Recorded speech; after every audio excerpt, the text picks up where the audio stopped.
This production is made possible by the financial support of AARP California.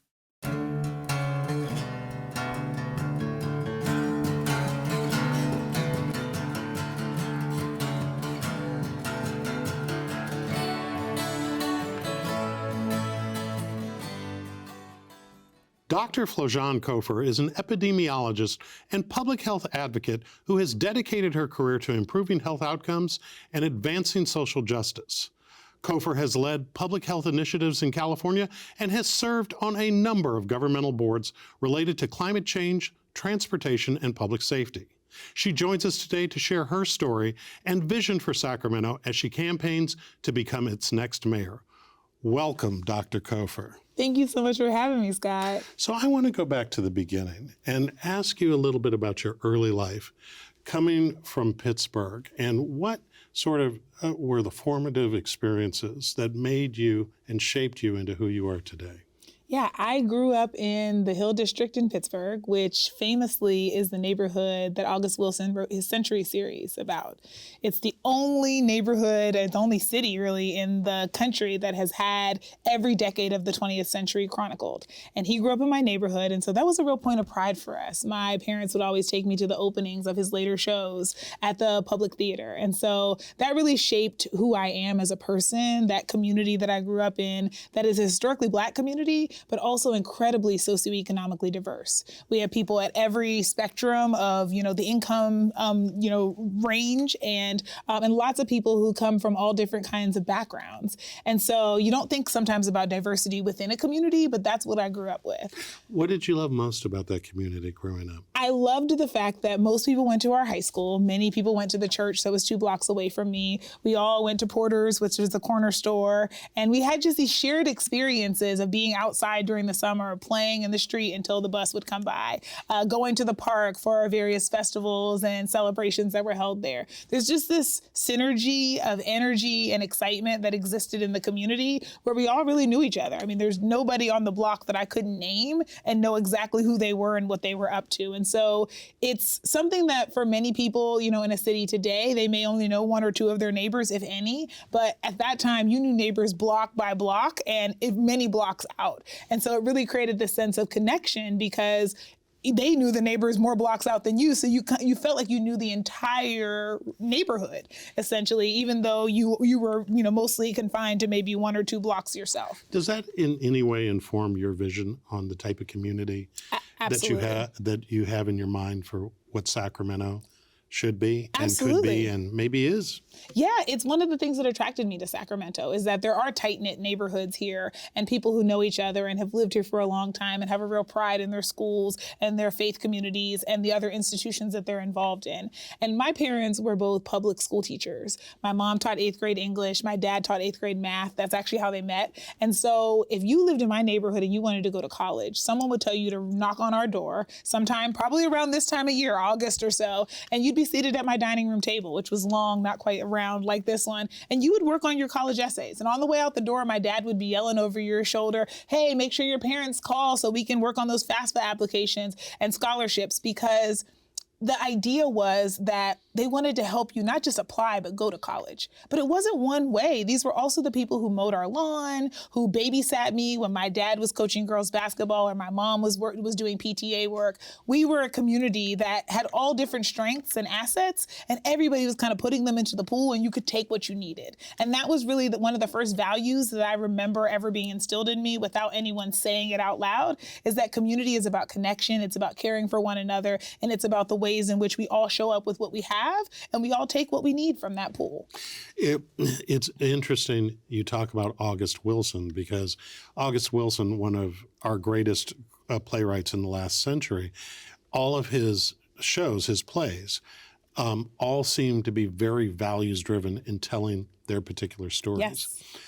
In addition to that phenomenal story that you just shared with us about your dad helping kids at the kitchen table, what are some of the other values that you carry with you from the youngest part of your life that inform who you are today and how it is that you see civic life, not just, from where you grew up, but here in Sacramento as well? Yeah, I think some of the other values that I got from my community were the sense that, hard work should be rewarded, that when people put in effort for something, we should really recognize that. And so, both my school and my church really went out of their way to recognize when people were good citizens, right? When they were good students, when they were really good at sports or at music or at art. It wasn't just this one kind of narrow construction of what achievement looks like. If you were the type of person who really helped other people, that was recognized as well. And so it showed me, again, it just reinforced that notion of like, there's a way that we all show up, and that when you show up as your best in whatever domain it is, that should be rewarded and recognized. And so I think a lot about that in terms of when you're developing a team and when you're working together to be able to solve challenges like what Sacramento has, also recognizing all the great strengths that you have at the table and the way that people are showing up every day to be able to make something possible. Well, one of the great things about a community that surrounds any one of us is it helps us when we need to be resilient. Yes. When you think about your own resiliency, what have been kind of the highs and lows for you in terms of your own journey that tell us a little bit more about who you are and some of the things that are most important as you think about leading not only your work today, but potentially as mayor of Sacramento? Yeah, I think this is a really great question, Scott. And, I think the one that obviously stands out for me is that when I was 11, we were at my aunt's birthday dinner and my dad collapsed and died from heart disease. And so here we have my entire family gathered together to celebrate this really, fantastic occasion. This is actually not my aunt, but my dad's aunt, right? Who is in her 80s, and my dad is 47. And by the end of the night, he's no longer with us.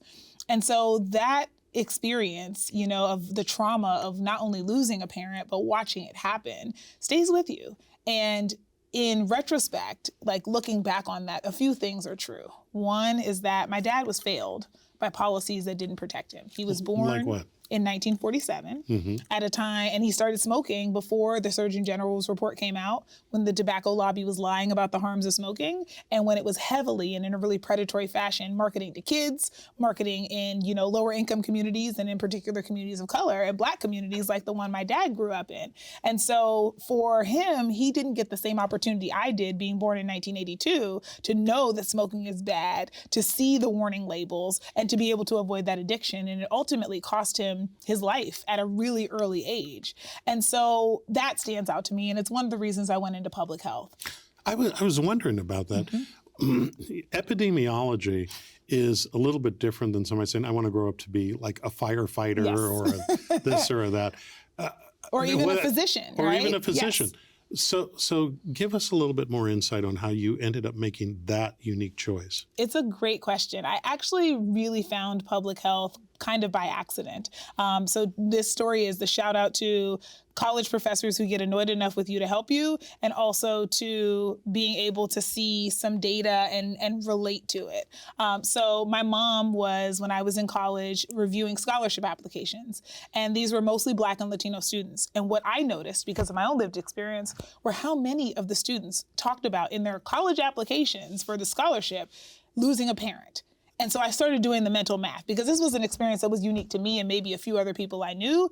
And then I was like, wow, this is a lot of students that share an ethnic background with me, who all lost parents, presumably before they turned 50, right? Just doing like some basic estimation math. And so that was my first observation of patterns of life expectancy, was like, this shouldn't be happening. Like our parents should be living to see us graduate from high school and college and get married and have kids and all of these life things that we weren't.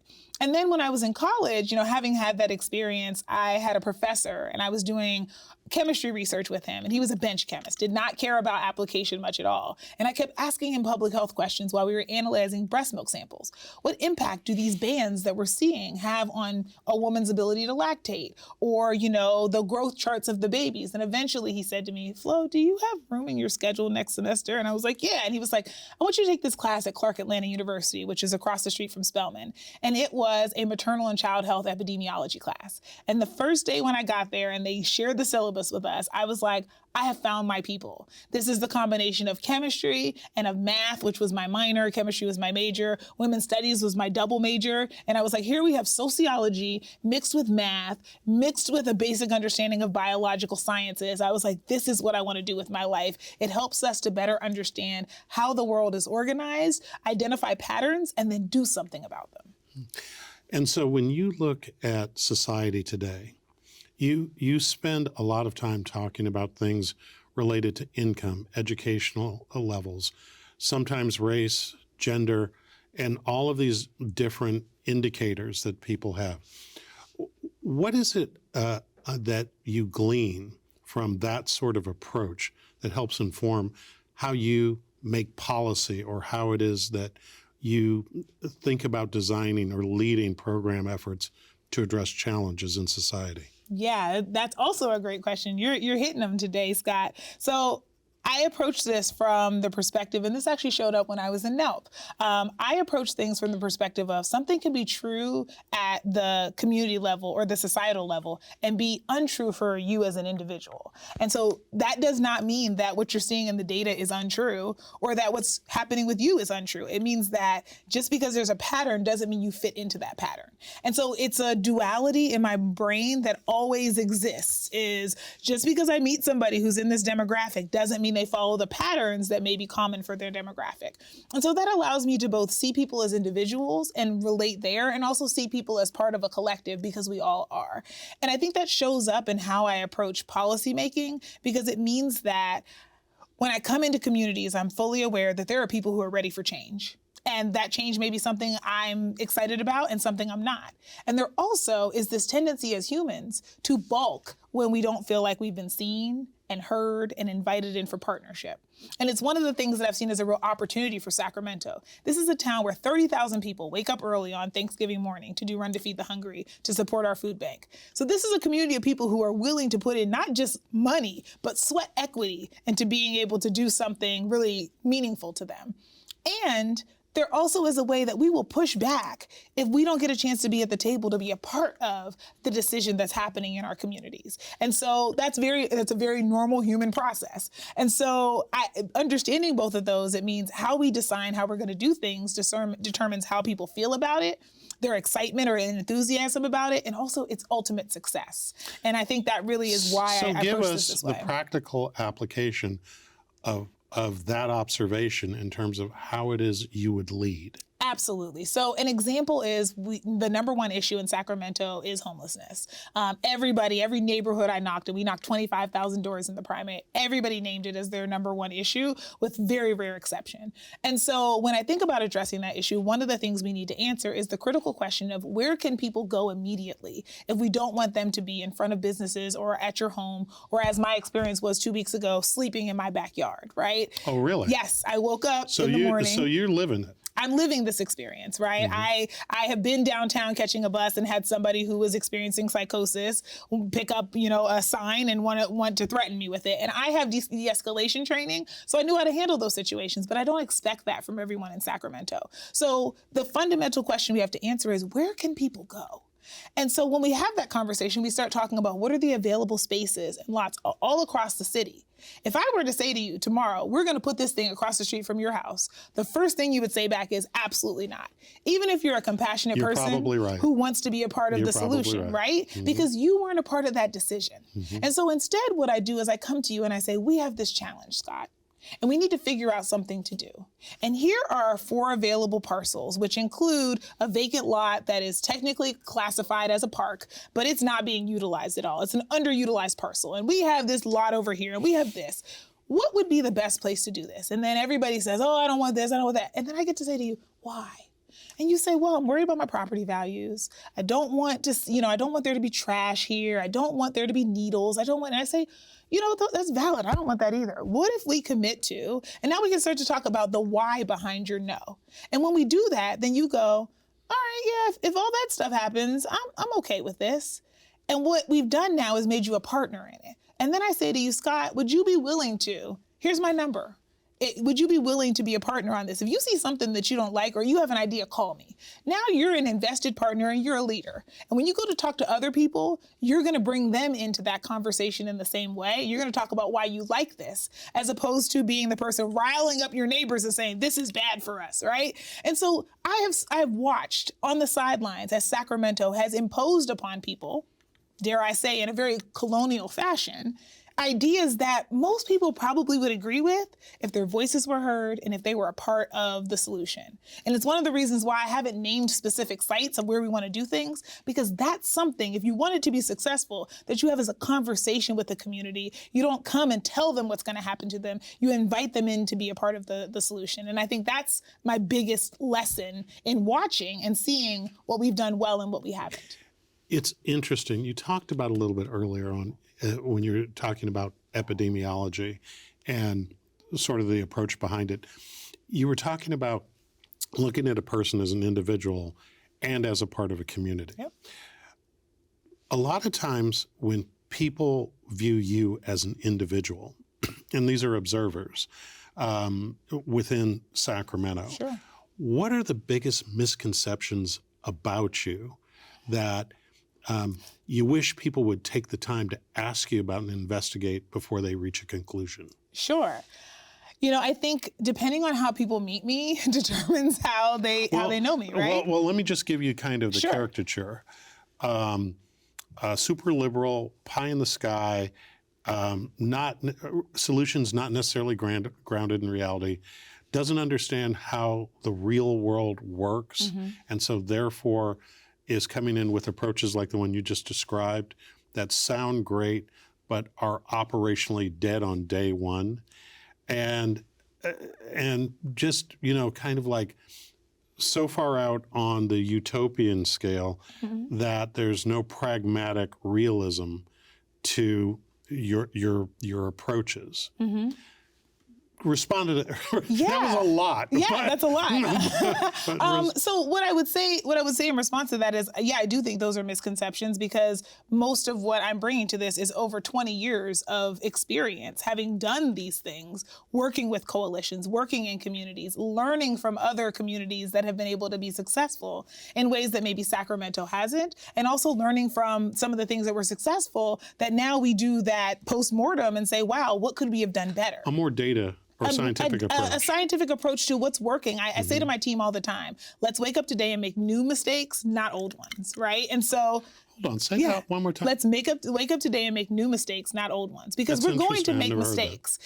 And if we don't try anything new, then if we don't make mistakes, it means we haven't tried anything that's worth trying. Let's just be honest, right? Everything that we live under was made up by somebody. And so while data is important, that's why we do evidence-informed versus data-informed, right? Because evidence-informed says we already have the evidence to be able to say we should definitely do this. Data-informed means there are some data here to say we should probably go down this path, but we don't necessarily have evidence yet to be able to say it's absolutely going to work. And so we're in both a doing and a learning experience at the same time. But we want to every day be trying something worth trying that we think is going to work, so data informed, and collecting the evidence to be able to say, yes, it worked, or no, it didn't, and how can we pivot? And that's important for us in terms of learning. And so, yes, we want to be in a place where we're probably going to make mistakes, because none of us is perfect, where we also don't repeat what's already been done and hasn't worked. And so that's an example of, having watched when people are made partners in something, they love it. And when people are not made partners in something, no matter how much they may agree with it, they will balk and they will oppose you. So, but in talking about making people partners and bringing people along, that's a lot of process. It is. And that means that's a lot of time. Okay. Not necessarily. And when you got somebody sitting on your front porch who doesn't belong there, I don't have time for process. I just need the result. Absolutely. Yes. And so that's part of what we're trying to do because, right, you get bogged down in process if you have a great idea and everybody opposes you. So the question is, do you want to take a moment to build a coalition so that you can actually be successful? Or do you want to be mired in opposition and never even get your idea off the ground? The other part of this is there are things that we can do expediently when the community's already asked for them. And I think it's a balance of both, of making sure that when we're doing something new, we bring them in. But when the community's been banging down your door and asking you to do something, that you don't go, gosh, we need another process. No, you've already done the process. People have told you what they want. Yeah. So what inspired you to run for mayor, given the fact that you've got a career that you obviously love in epidemiology and public health? So why take on what most consider to be a thankless job that certainly it's not about the financial rewards? Why subject yourself to all of this? Well, I have said this to a lot of people, and I mean it somewhat jokingly, but very seriously at the same time, which is that I think my greatest qualification to run for mayor is that I was loved as a child. What? What I mean by that is I think that this job requires some really deep roots. It requires you to know who you are. It requires you to be able to kind of take some of the natural criticism that comes with it. It requires you to be a coalition builder. It requires you to be able to hear through people's anger and opposition. And one of the things that I'm known for is staying at the table, maybe sometimes too long, with people who don't agree with me, inviting people to the table. Even if I'm not in 100% agree with you, unless you are a hate group, like I'm not meeting with the Proud Boys or the Klan. But with the exception of that, I will sit down and I will work things out with you. I've sat down with developers for multiple hours and talked to them about what's not working here. I've sat down with people. But okay, all that's fine. But what is it that sort of stuck in your craw so much that it got you out of your house and into the street to essentially sign up to run for mayor? So it is the combination of optimism that Sacramento is wonderful, and it is a place that people are and very much should be proud to live in. It's a place with a very bright future, and it's a place that has a lot of people who want to be a part of that bright future. And also it has some major challenges that because we have people here, we actually can address. We're not in the position of other places having sectarian fights about whether or not we want to be inclusive and whether or not we want to address challenges. We're in the problem of just being in maybe analysis paralysis, where we keep analyzing the problem and not doing enough about it, where we're not collaborating with each other when we have the business improvement districts and the nonprofits and the city and the county all doing their own thing, all in the same boat, rowing in different directions, putting in a lot of effort, but not getting us as far as we would if we could all row together, right? And so I think that's what makes me excited. It's like we have challenges, but we also have opportunities, and our choice is really clear.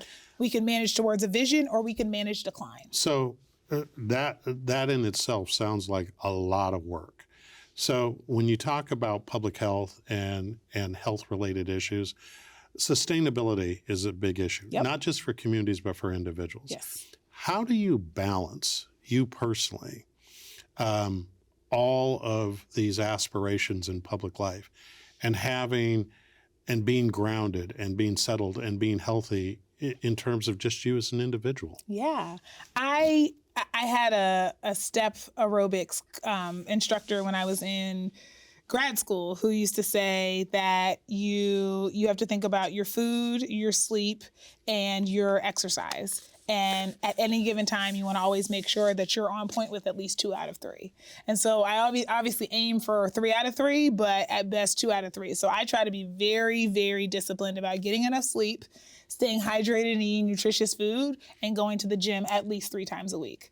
I get a 2-hour massage once a month to make sure that I have some time to decompress. I make sure I prioritize spending time with friends and laughing. And I love comedy. It's one of my favorite ways to de-stress. So I will, in the evening before I go to bed, watch a stand-up before I retire for the evening, just to be able to laugh and to have the catharsis of that moment. And so it's the connection and it's the taking care of my body and being in that really grounds me in who I am and gives me the balance of being able to do a lot of hard work and keep that capacity while also not burning myself out. Very briefly, if you were elected mayor, When? what, okay, your words. What would be your top 3 priorities for the future of Sacramento? Yeah, so top priority is one of the ones that's not particularly sexy, if you will, but it is really the governance piece. Because when the first 100 days, one of the things I want to do is I want to bring the council together to be able to do some just relationship Okay, building. so governance. Yes. What's the second one? So, but to set goals specifically so that we can all work together, and also goals for our staff, because that what's hasn't number happened. 2 and number 3? Number 2 would be addressing housing and homelessness, and number 3 would be really thinking about economic development, both in terms of climate change and also in terms of opportunities that exist in Sacramento to build up our revenue and be able to build up the base so that we're able to be a thriving city into the future. All right. One last question with a 1-sentence answer. Sure. Okay. What is it that you want the people of Sacramento to know about you that typically people miss when they're evaluating you? I am a coalition builder. And so I think one of the things I say to people all the time is that we know how to work with people we don't agree with. And that's one of my greatest skills, is being able to work with people, even though we don't have 100% alignment. And so being able to have the vision and pull people together is something that I absolutely think is missed sometimes, because I do have strong opinions, but I have room to be able to hear other people out and to be able to stay at the table and collaborate. All right. I think we'll leave it there. And that's our show. Thanks to our guest, and thanks to you for watching Studio Sacramento. I'm Scott Syfax. See you next time right here on KVIE.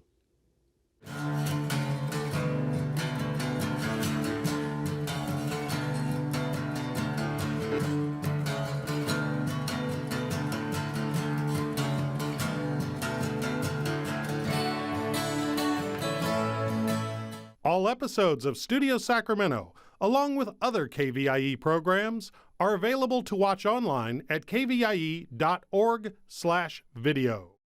This production is made possible by the financial support of AARP California.